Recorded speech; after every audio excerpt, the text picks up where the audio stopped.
Heart and Hand is delighted to be partnering up once again with NordVPN, the premier VPN service available. You can safely search out what you like anywhere in the world with NordVPN and make sure that your privacy is protected. Go to nordvpn.com for the full range of offers.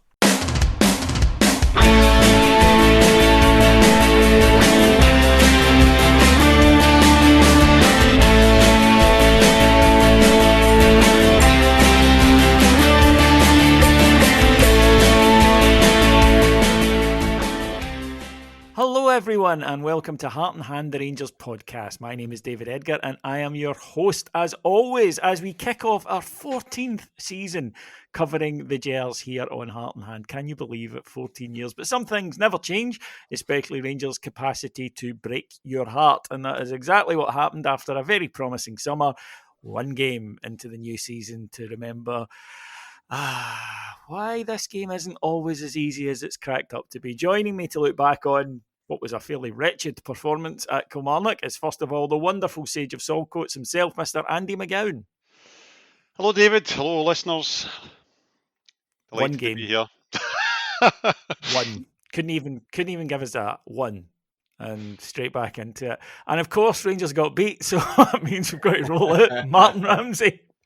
Good to be back, boys. I had kind of braced myself for 1-1 because I have eyes and I watched pre-season. But they outdo themselves. You got to give them credit. Yes, in a way, it's almost perversely impressive. No, but I must admit, and you guys know this, and anyone who listened to Heart and Hand Extra will know, I didn't have my expectations overly calibrated. I didn't have them set too high. By that is what I mean. I think I was like Martyn. I thought, right, you know, all the stuff we've heard, new team, gelling, hadn't looked that great in the pre-season, etc. First game of the season, difficult stuff, but blah, blah, blah. Everything, right? We know the litany. So I had thought it'll be tense, it'll be tight, 1-0 or 2-1. And even at that, Andy, even with that expectation, not expecting us to go out and look brilliant and win 4-0, I was still a little shocked at just how bad we were on Saturday. I genuinely, and I'm honestly not just saying that for effect. I was genuinely a wee bit taken aback by just how poor we were on Saturday. So folk will think you've rolled me out, Davey, because, you know, I usually come out and, I don't know, comfort folk or say something that's semi-positive, but I'm the same as you. That on Saturday was such a major disappointment that it took the breath away from me, I've got to say. Yeah. It was a wind out the sails job, 100%. It was just... We could talk about, I could roll out, Souness's first game. I could roll out, Advocaat, Shelbourne and then Tynecastle. I could, but it would be bollocks, it would be nonsense because it's not the same. I just thought, the same as you, that, you know, going to Kilmarnock's never easy regardless of what state they're in. That pitch is a nightmare. We seem to have a mental block about going there in the last few seasons, and any result at all, I would have taken it, and the performance was secondary. But all the kind of pre-season, you know, things that we were looking at and they were saying, right, hold on, there's the goal that we lose every other game again because we can't clear the ball or we're not strong enough or we're just weak back to front. All the kind of things have came home to roost in the very first game. And I'm trying to temper my language because, you know, we're on a platform and people run with what we say. So I don't want to be too hyperbolic. Is that a word, Martyn? You're an author, is that even a word? Hyperbolic. I think. Hyperbolic. Nearly said it right. So I don't want to go too far, but it was veering on unforgivable. Because Rangers made a hyperbolics of it on Saturday. I think it's all well and good. But yeah, look, Martyn, it's a wholly reasonable position to take to say it was the first game of the season. There's 37 more league games to go, and Rangers will improve because we will, right? It's just a fact. I know people will be saying, "Oh, there's no evidence for that," and they're right, but we will, right? We've all watched enough football to know that. The question is, of course, how quickly and what damage could be done while we do. But you know, we can only on this show we only talk about the game that's just been. So all the sort of longer term things where people say aye but and offer up the kind of stuff Andy was referring to there. All of that is valid and I accept that. So we're not sitting here saying, oh my goodness, right, panic, we're all doomed. It's not that at all. But the actual match, which we're trying to analyse, I struggle to take anything out of at all.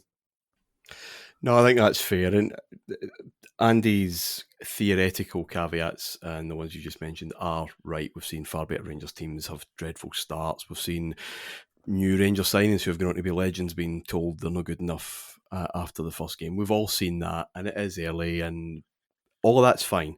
I think it would have been a hell of a lot easier to come on tonight and say a lot of that and rest on a lot of that and rest on Beale's record against the rest last season. If it was one of those games where we battered them and it was just one of those nights, and the keeper has the game of his life and there's woodwork involved and maybe a wee bit shot shy, a wee bit rusty just because it's a new attacking force and not quite together, but you could see what we were doing and we just got robbed. Because that's football, and you can shrug that off, as painful as it is and as worrying as it is that you're 3 points behind immediately and all of that. That's not the worrying thing. It was the complete lack of tempo. It was a complete lack of real idea and direction as to what we were trying to do. The lack of ability to pin them back, to get in behind and create easy chances, which is what teams that are better than the opposition, and Rangers are better than obviously the vast majority of opposition in Scotland, and we see it in Scotland, we see it in England as well. Better teams score a lot of goals because they can create easy chances. They're not having to rely on 30-yard free kicks and whatever. They can just move lesser players around to create space to just basically tap in from inside the penalty box. We never get close to that. So the two big worries for me, I guess, is that when we were, and the performance wasn't out the blue either. Anyone who's seen pre-season, that's exactly where that trajectory was going, sadly. The results in pre-season mean nothing. I never cared about that, but you want to see evidence of what being done, and there wasn't much, and that's what we got on Saturday. So the two big worries, talking about Beale in the summer and this first pre-season, and look, there's no Ross Wilson to deflect from signings, and was this a Wilson signing, was it a Gio signing?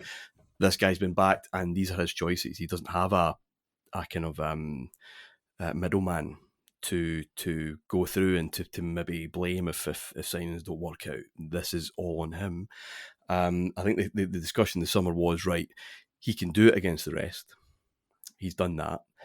Does he have it in the big ones? Because he hasn't shown that. He hasn't shown maybe the right approach or selection or whatever else. And this is just back to what we've seen so often over the last 5 years with the slow tempo and getting bogged down in a turgid game against turgid opposition. Well, welcome to Scotland. This is what we have to face. That's a worry. And the other worry is that, again, we have seen this before so often. It doesn't matter if it's Gerrard, Gio or Beale. It's the same game. It's the same problems. And that's my biggest fear. That's not something I don't think. I mean, I would love it if we could, that we can just shake off and say just one of those days, lads.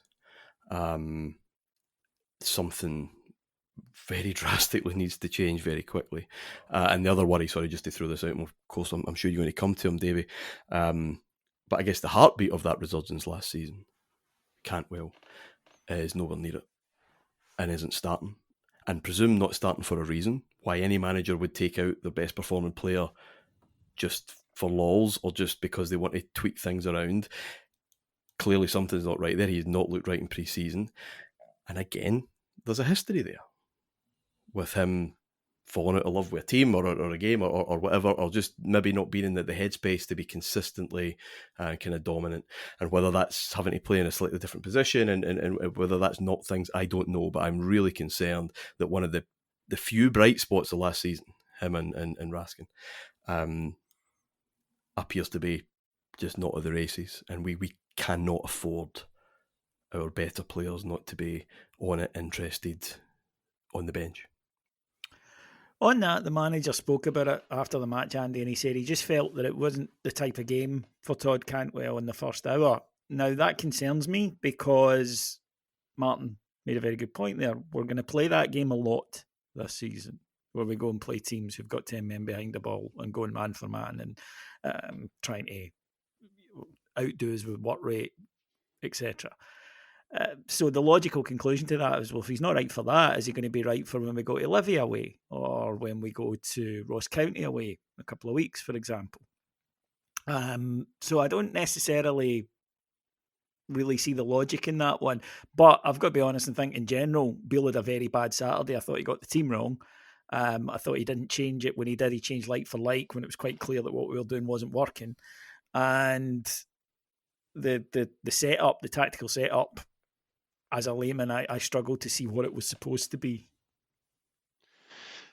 I think he's blethering there about Cantwell, because if it's not a game for Cantwell, then how can it be a game for the likes of Lammers? Or, you know, I don't know. I think he's probably been on the spot and he said to say something there, but the fact that Cantwell was on the bench was, you know, I just couldn't get it before the game, and I thought, well, he must have a knock with a view to Wednesday night.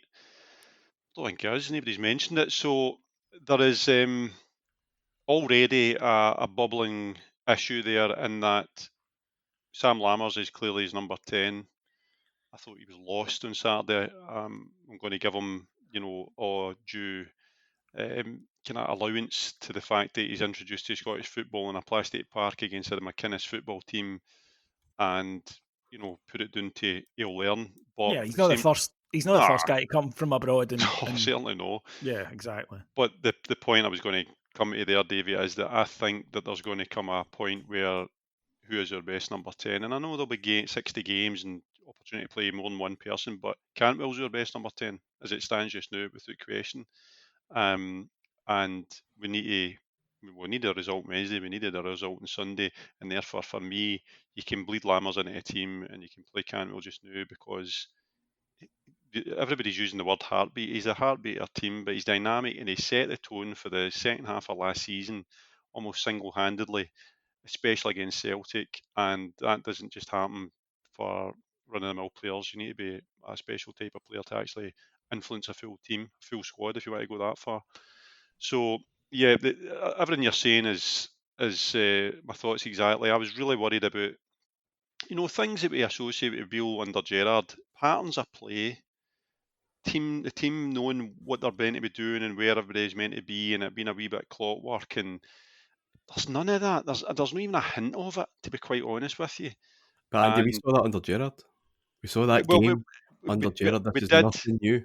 And it's not a Gio thing either. This notion of, is he the man? I think we're looking for the man, as if there's going to be some manager that changes absolutely everything. Well, but see on that, man, I'm not even going to, because you're right. We've seen this at Livingston under Gerrard all the time, but by the same token, we saw fantastic moments of football, Galatasaray, all that kind of stuff. But what really got to me on Saturday is that we never committed to, for example, playing out for the back, right? So we've got a team that we know are going to sit in, and we've seen far too often middle to front or back to front, in the hope that, you know, somebody's going to outrun one of the defenders, and kind of nearly happened, but that's not what I was expecting. I was expecting us to play progressive, expansive football, and there was none of it. There was no width. Even when we were chasing the game at the end, there was zero width.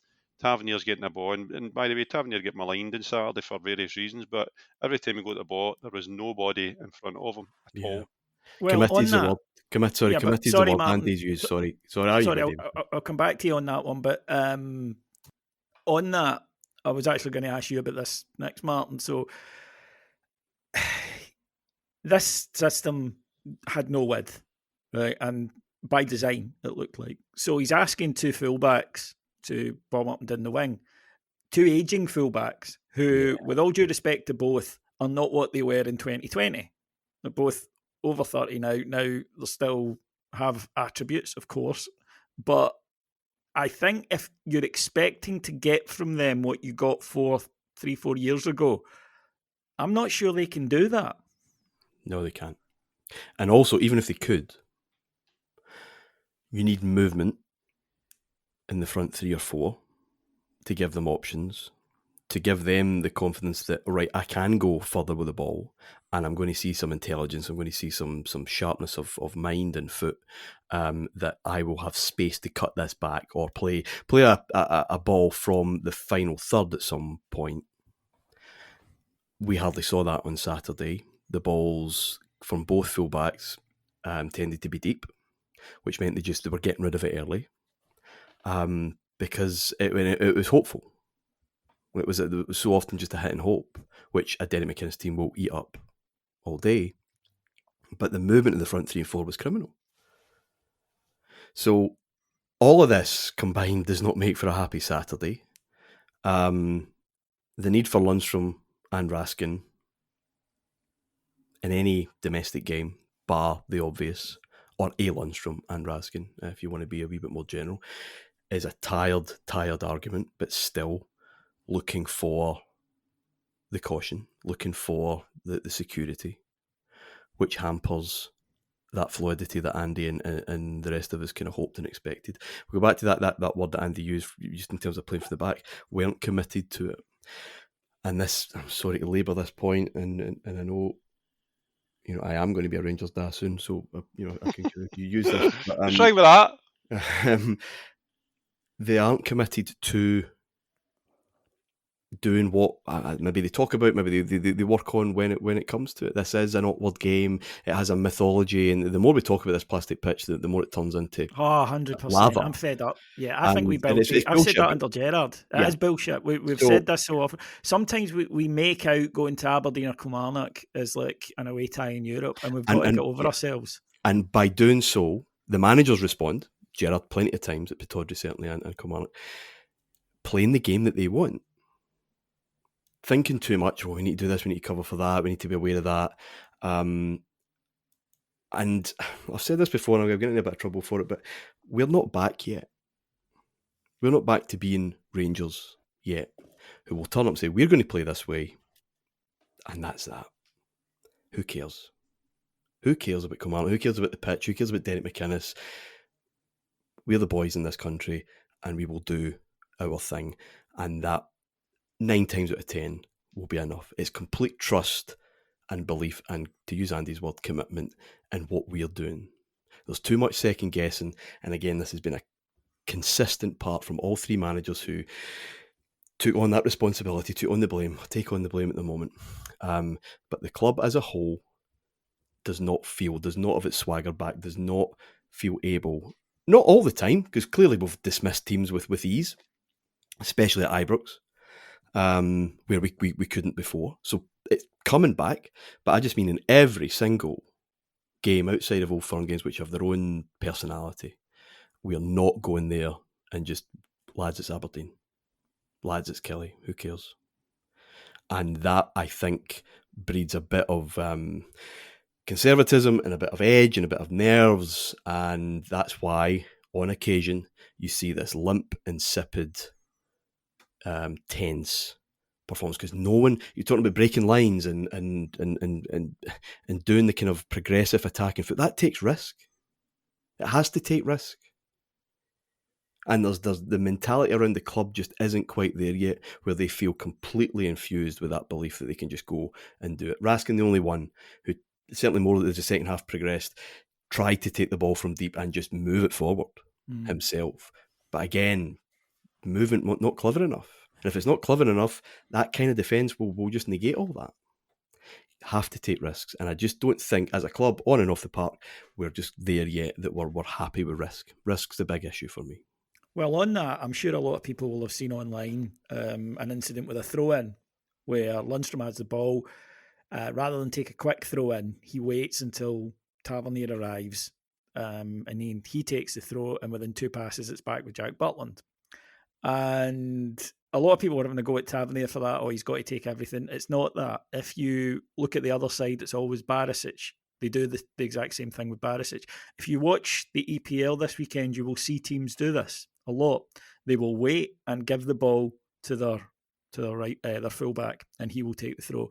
And the reason for it is not that one player wants to take everything. The reason for it is that it allows the team, your team, to reset. and get into possession. That way, if the ball is turned over from the throw-in and you lose possession, you're not going to be broken upon and have players out of position. That's the theory behind it, and it's quite a common one, and it happens across football. However, here's where I have a problem with it. In England, I get it in the Premier League, because every team, no matter who they are, will have a couple of players who can break on you at electric pace, and they've got players of technical ability to 3 passes and they're in your box. So I do understand that. I get that. Rangers against Kilmarnock? I'm not sure I really see that. And it wasn't the reason we got beat at the weekend, but it was emblematic, Andy, of what Martyn's been talking about there, about this safety first, cautious idea, handbrake on. And the manager spoke, it's his phrase, handbrake off. That to me is symptomatic of it not being the case, as is having Lundstram in there along with Raskin. You don't need both. And all it does is slow you down. And it is this conservatism that isn't always needed. And unfortunately for us, the fans are getting more and more frustrated by it, because I think when you approach the matches with this, added into what we've discussed about Kilmarnock, tough game, then you breed that sort of uncertainty, as opposed to just going out and saying, right, boys, you're bigger, fitter, faster, better than them. Be aware of what, don't make silly mistakes, and we'll come to one that we made, but get the ball moving quickly, go at them at pace. And yes, I get, well, it lets you reset. It lets Kilmarnock reset. We talk a lot, and the manager talks a lot about creating chaos in the forward areas. Surely, by definition, then Lundstram taking the throw really quickly before Kilmarnock are set is more likely to cause chaos than letting them set and us set and we go again. And of course, what happened was, as there hadn't been the whole game, there was no space, so Rangers just end up back at the goalie.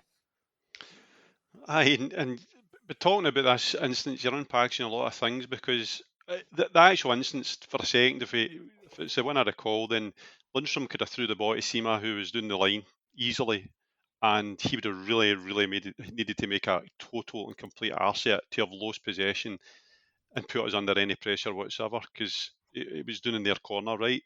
So it's a bit of muscle memory in terms of everything you've said there, keep in shape and make sure we don't expose ourselves. And of course, Lundstram's the kind of sitting midfielder, so him taking the shy doesn't make sense. But it was just symptomatic of the lack of spark and tempo is the word that's been used, but it's more than that. It's about actually making things happen instinctively, as opposed to thinking about it too much. But what else it brings about is the role of, so I'm not wanting to pick on Lundstram. Lundstram, I've not heard a reaction at Lundstram getting substituted for Rangers fans, especially away support, for a long, long time, if ever.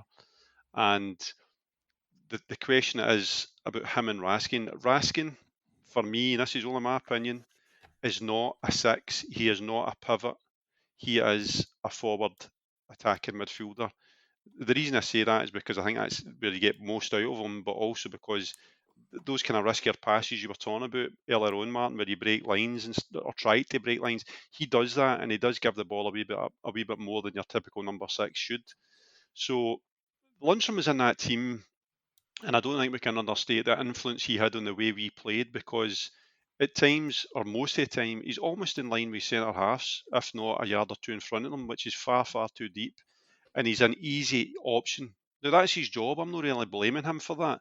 But when the likes of Tav or a midfielder or whatever have got the ball and there's nothing really happening, or there's no force to take their man on or put it forward, they check in and they pass it back because he's always available. So that's fine for possession.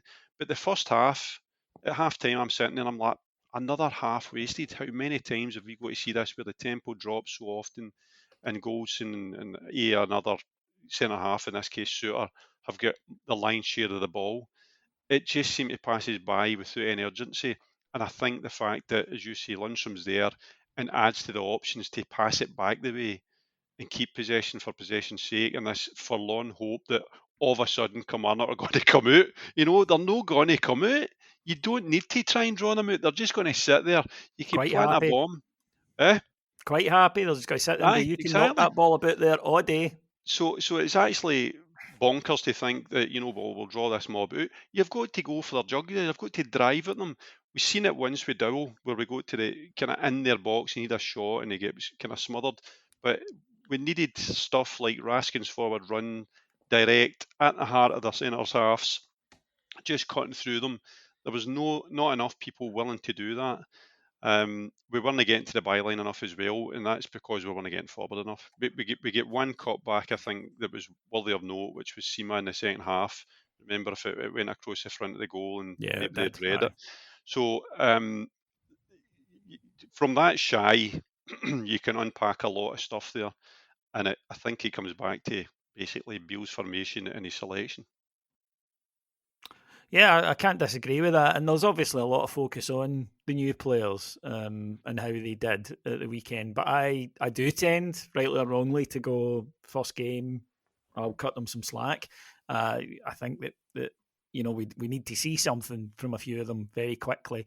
The front line was basically a non-event. I think Danilo looked in the very brief cameo he came on at least a bit busier. But you mentioned there a name, and I'm not going to pick on him particularly, but I do worry, Martyn, about Lundstram and Barisic's continual selection, because I think the fans have rather given up on both.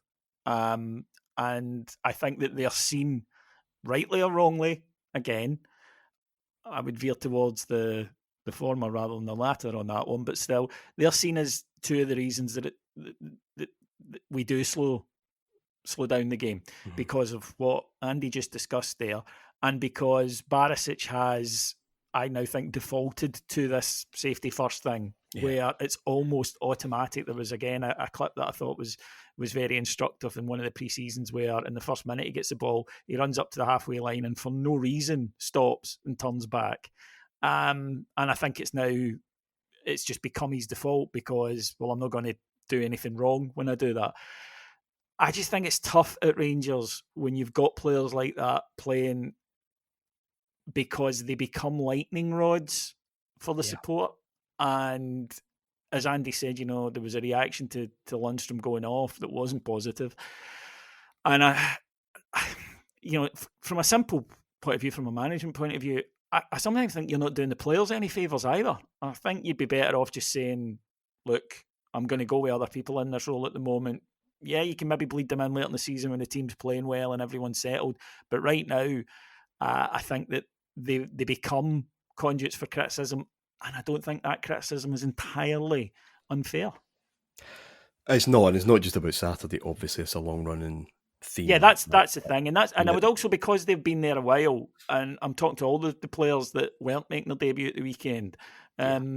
It fell on you a bit. It's accumulated, and it's getting, they're wearing that. The Barisic thing is absolutely right. That's exactly what I mean. Just, he is not taking on risk. Whatever hair I have left is pulled out on a regular basis by getting to a spot, still too deep, and then just swinging the left foot at it. Now, well executed crosses, but no real moment to say who's there. Is this really the best chance I have of kind of creating something, or do I need to be a wee bit more adventurous to get into a kind of dangerous or more dangerous area? So yeah, those two are. Football's a funny game, because Lundstram was an issue on Saturday. Selection was an issue on Saturday. It's been an issue for quite a while, but he probably had the one moment of ingenuity, a nice little kind of clipped pass on the edge of the box in the first half, and a decent effort from range, that margins and all that, but that doesn't take away from the fact that there is an issue. And Andy's right, there is an issue with the support. These are groans when you see them in the team sheet, and I agree with you, Davey, that continually selecting them, which is not their fault. It isn't their fault, and they're two interesting individuals. What was it, Scott Fitzgerald, that said, there's no second act in American life? But I mean, I don't know how many acts these guys have had, because they've been in trouble before. And, Barisic pops one in the top corner at Paisley, and then goes on in another run of, quite consistent performance. And obviously Lundstram looked an absolute disaster of a sign at the start of last season, and then something clicks and he's dominant, and everyone's absolutely in love with him. And they have fluctuated before, but you're running out of lives, really. And it's not, or it's probably not feasible that they're going to have another continued renaissance or series of renaissances. So no, but don't ever, I mean, I know that the Barisic thing is possibly affected by Ridvan's. Well, it's not possibly affected. It's clearly a factor in Definitely his was, absence. I'm not convinced fully fit Ridvan gets selected on Saturday either. Neither am I. That's Never, ever underestimate, I don't care what manager it is, the power of favourites and boys that for whatever reason they just trust. They've all got them. And it is a problem when that's set against the kind of confirmed and set in stone fan opinion. Yeah. See on that, just on Lundstram, and again, I don't want to pick on him because, to be blunt, I thought he'd done his job on Saturday. It's not his job to Exactly. create, It's a right? job we don't need doing. That's the Exactly. problem. Yes. But Beale has, and to your point, Martin, about favourites, he had a do-or-die game last year against Celtic in the semi-final. Right, last chance of silverware. He hung his hat on Lundstram, and it cost him dearly. So the Kilmarnock game isn't in the same echelon as that in terms of importance or standard or whatever. But Lundstram has got this kind of fatal flaw where if he's not at it, he's not at it, and he doesn't win tackles, and he just looks lackadaisical and all the rest of it. And just as I'm talking about Cantwell, setting the tempo, setting the tone, and how he plays on a park, I think we get the same kind of thing for Lundstram, but in the opposite. He's just too relaxed on and off the ball sometimes. He's going to have to get his finger out the arse because he's a senior player and he's on senior player wages. So this isn't a case of we just kind of cast him aside. We can't afford to do that in our squad. So he really, really needs to get his head straight, understand what's required of him. And if he does and he reaches his levels, then he'll contribute. But that on Saturday wasn't acceptable. Not just for him, I'm not saying that, but he was a major influence for me on the way that we played this Saturday. And Beale needs to learn for it. And just to the crowning turd in the water tank was, of course, the goal we conceded, and this is why the criticism has been so fierce and the deflation has been so pronounced. Was that it was exactly what we saw last season, which is not creative enough in the final third and making elementary mistakes in our own defence. First of all, I don't quite understand why Barisic doesn't let the ball go for a goal kick. I can only assume that he thought he'd touched it and that he felt it was going for a corner. So, okay, fair enough. Didn't look like that, but okay.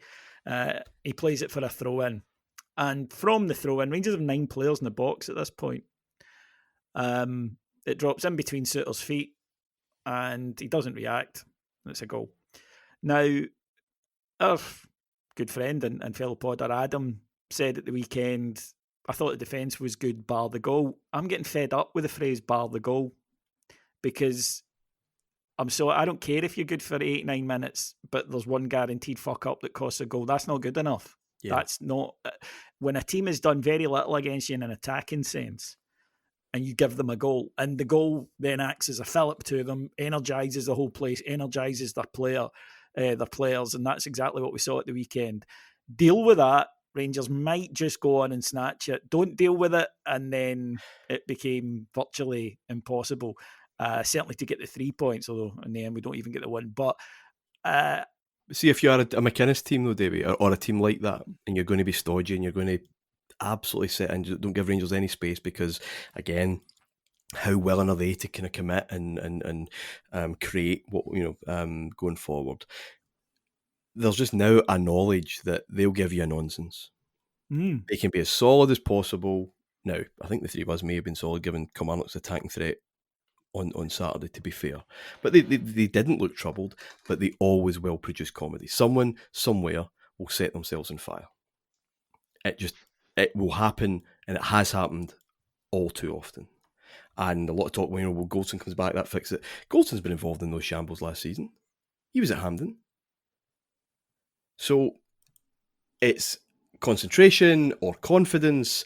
And again, we're talking going back about risk and reward and being progressive. If we get caught out trying to play the ball out for the back, or because we've overcommitted men, right? I think you take that. That's just tough. That's just the deal you do with trying to dominate a game and force things. It'll sting, of course, but I think you can live with it. Any level-headed fan accepts that's the deal. It's just the comedy stuff. Yeah, you can't be losing a goal from that throw-in. You just can't. But see on that, so I'd flip it a wee bit because what I would argue is that we shouldn't be relying on a strategy of Catenaccio to win a game at Kilmarnock. No. Our problem on Saturday was the total lack of goal threat. The goalkeeper barely had a save. I think he had one for Dessers in the first half. He went down to. There was nothing happening, and therefore, when we do have that brain fart, whatever you No, want to but call it, yeah, but Andy, that's the point. As Martin's saying, Kilmarnock take an extra. Any team will take a little bit extra, 10% in their legs in these matches because they'll be saying, "Lads, they'll do something. yeah, They will well, give true. us a goal," They and should. you're giving them belief that they shouldn't be getting. Yeah, and this is where the first half pisses me off because as we know, we've strolled through it as if okay, it'll come, and then they're getting in there saying we're still in this game. So your point's valid. We need to be blowing teams away, is what I'm trying to say here. And there's, I don't think the defence is a problem per se. I think if you look at the numbers last year, we weren't that far behind Celtic in terms of defensive goals. It's the front line. So, You trust them in big games? Do you trust well, us not to just do something? not their fuck, but Doesn't matter, does it? but I thought Stuart was all right. He was, but he gave away a That's goal. the point. He That's absolutely the strolled point. it and then can't deal with a very rudimentary bit of Scottish football for that 1 minute. There will always be someone. And that's the issue. And yes, a signing can fix a lot and can just people talking, concentrate. But I've written about this, I've spoken about it enough. The kind of transformative signing that we need, we can't afford. So again, back to leadership, who's kind of setting the tone and every day and on the game. It was a switch off. We've seen it at Hampden, we've seen it in too many big games. So yeah, we will go through the season all right numbers defensively because we're Rangers and it's Scotland, and you're not going to be shipping tons. No.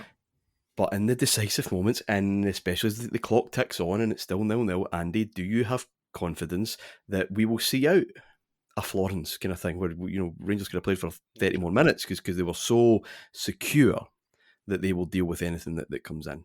I don't. It's a confidence concentration thing, and anytime a game kind of ticks into over the hour, Jesus, the last 10 minutes, something will happen. Something ridiculous will happen. And that's a huge problem for me. So the numbers over the course of a season won't be terrifying, but the margins in big games will. And that means we have to score 2, sometimes 3 to win a game. To win games. And the bigger ones, probably not going to happen. The manager said it himself last season that quite often in games we were fine box to box, it was the 2 boxes. And that's a fact. And I don't think anyone would disagree with that. He said it himself. And Saturday was exactly the same. And that's why everyone's so frustrated. But we, of course, the thing about football is, and I did see the inevitable post on Follow at the weekend, where do we go from here? Wednesday. And then we go to Saturday. That's how football works. There's no point... there's no point sort of getting into the big existential things because things will come along quickly. We face Servette. I watched their match last week with Genk.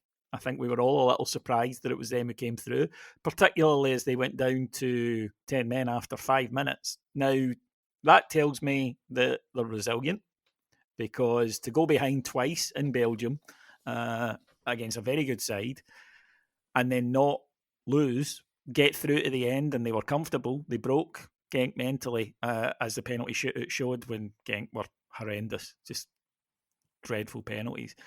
So they're tough, they're resilient, they're cynical. They are the type of team who, if someone's running with the ball on the halfway line, they're getting pulled back. They had 7 bookings and a red, right? So they are no strangers to the dark arts. They're fit, they're very fit, and they're very strong. Attacking-wise, they're not as good as some other teams that we'll face, but they still have a threat. It's not going to be easy, Andy, but then equally, it's, there's the excuses that we've had about Saturday, sticky pitch, all that. That's out the window. It's a home tie, there'll be 50,000 people there, and I think the team need to deliver something a lot more respectable than what we witnessed at the weekend, not only for the result, of course, paramount importance, but I think that they need to give the fans something to be coming away from the ground with on Wednesday night. It's a key game. There's no getting away from it. I think that everything you've said there is totally true. There's a aspect of setting a marker for the next month from this game, because we've been here too many times where we get this malaise after a kind of Euro shock where we've not qualified for a competition. So I've got the fear because they're a couple of games ahead of us in terms of their season. I think that the fact that they've knocked Genk out against the odds has got to have something for their belief, and we need to click, and that's easier said than done, because if we didn't click Saturday, we weren't training Sunday. Monday would have been light stuff. You've got Tuesday. It's very hard for Beale or any manager to take a team and make it click. So my fear is that he goes with what he knows, which would be more of the same as we've spoken about, without naming the people. But the risk then is that he brings in the likes of Cifuentes, or he changes it up a bit, and it backfires because they're just as unfamiliar as they would be at this time of the year. So I've got a bit of trepidation about it, but we've got to start. A lot of what we've spoken about in this pod is about mindset and about belief and about actually getting your big boy pants on and actually showing what you can do. And the team need to do that. They need to step up. I think Danilo as a talisman is going to be key for us. I think he needs to be in the team from the start. I think he needs to be showcased. I think we need to be building our team around him. I would be playing Cantwell in his role that he was playing at the end of last season as well. And I would be playing Ryan Jack as well. I think we talk He'll about a lot of play. things, but It'll Jack be for Jack. me, It'll be Jack Raskin and Cantwell, I would say. I hope so, because Jack for me, if he was fit, would be my first name in my team. I just think it gives us that wee bit of balance that we need for a lot of the things we're talking about in terms of taking the handbrake off. Much better than Lundstram does. So we'll see what happens. I'm not letting my mind drift to a negative result, because if it's a negative result, then things could go south very, very quickly, even more so than they have after one game. I just don't know what to expect. I didn't watch it last week, Dave. I've no set eyes and survey and my puff, apart from, I think they beat Celtic years ago, didn't they? Was that Beat Aberdeen in the 80s, if I can. And Aberdeen were a good side at the time. No, good in the Aberdeen. 80s? Ferguson, 80s Aberdeen, I'm pretty sure. I'll always remember, because the guy that scored for them was called Paul Debonair, which you have to admit is a fucking fantastic name for a football player. Yeah, look, they are not a great side, but they're organised, they're disciplined. Is this sounding familiar? They're hardworking, they're cynical. I think that we know what we're going to be up against. But it's you need to do better, Martin. Really, that simple, isn't it? So to me, I mean, I'm with Andy. I didn't see them last week, but they sound very much like a far better Kilmarnock. So that bodes well for. I didn't like to say that for this week. Look, there has to be an improvement, but it'd be very interesting to see if he can engineer that, because as we said, Saturday was not out the blue. It was totally in line with what we've seen all pre-season. Sorry. But if there is, if all of a sudden we're zipping the ball about and we're playing with adventure and confidence, well, then the cat's out the bag. We can do this. We can play like that. There should be no significant let up on that. But if we're going to be some kind of schizophrenic team, then that's going to cause a lot of problems this season. Oh, we'll have a really good idea after the next two matches, because you've got this, and then Livingston at home. Livingston, who got Ibrox last season by saying and openly said it afterwards, we knew that we could block them through the middle, so we gave up the wings, and it worked. So we know what we're going to face there. We'll have a lot better idea of what we're like by Sunday. And this is something we have to impress. We are in a bad mood still, but we can't. I think they can tell that by this stage of the pod. Yeah, we can't. We can't see the wood for the trees at this minute, and we're not supposed to. We're in the moment. As we've said, we've seen worse starts this season than this, and they still come out all right. The concern with that is it's usually by Rangers teams who have a long track record of being successful and can allow that kind of bad start. we need to see a team that everyone is kind of behind, I suppose, and when it's selected, and just purpose, and drive and risk. Take it head on. I don't mean in a tackle. I just mean take the ball, take the risks, and that's all. It's all Rangers can do this season.